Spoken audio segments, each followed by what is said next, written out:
the Greek island of Lesbos, a quiet vacation spot where tourists relax and local children play in peace. But on the other side of the island, a very different scene is unfolding.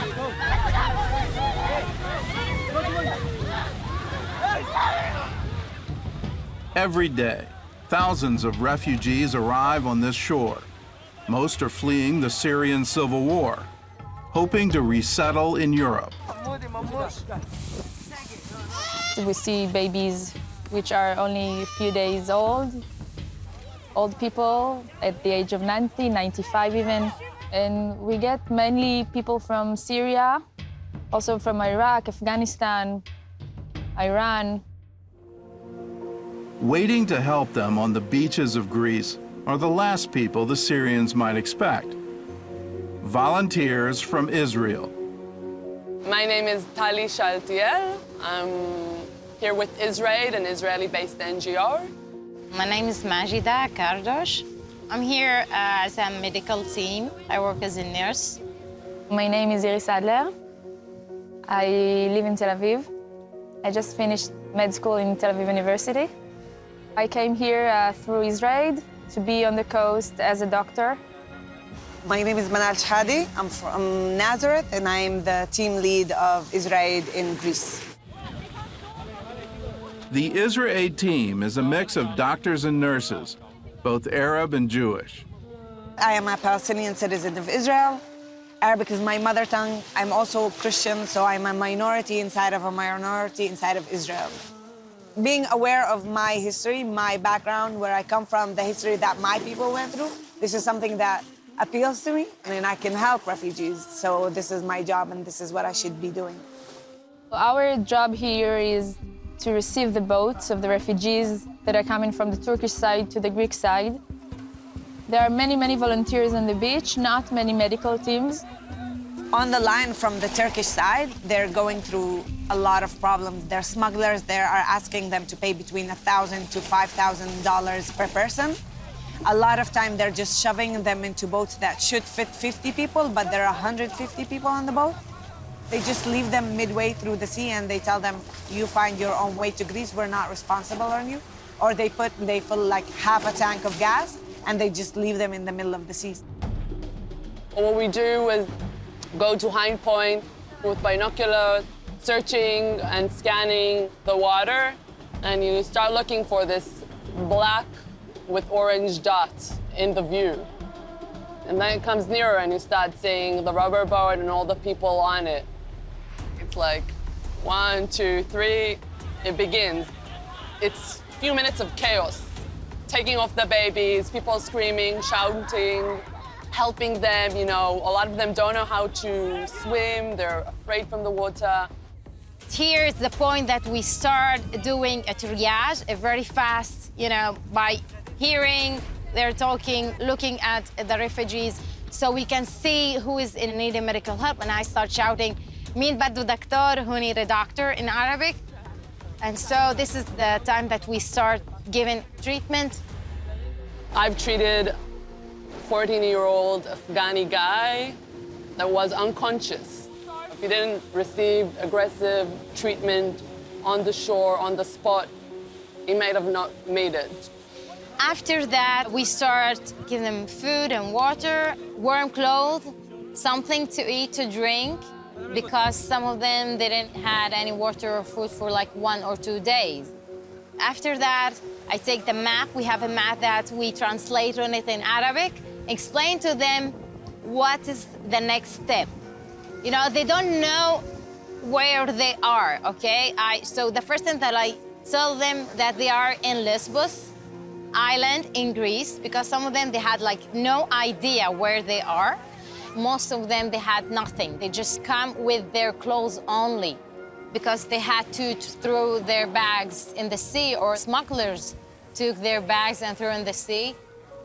After a couple of days of assessing the field, we understood that the biggest need is a way to communicate with the refugees who come. So we brought a team from Israel, which is Arab-speaking, and the effect was amazing.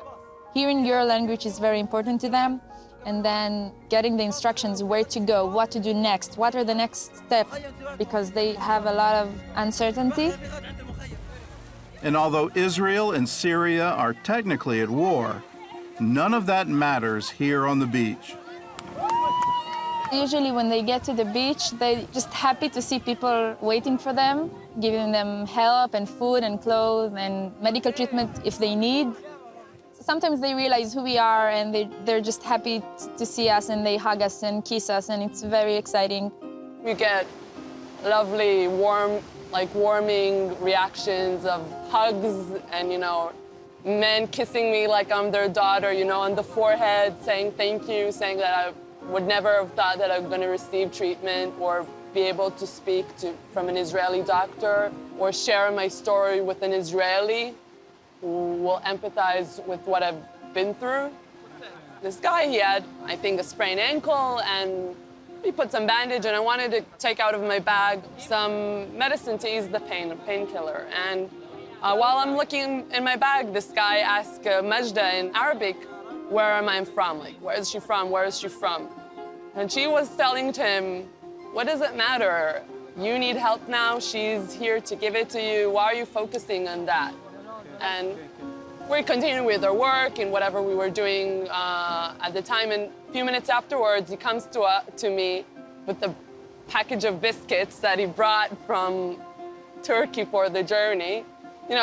Giving me something from the nothing that he have and apologizing for not respecting me or questioning me, and just giving me a thanks for being there. Israel is an political organization.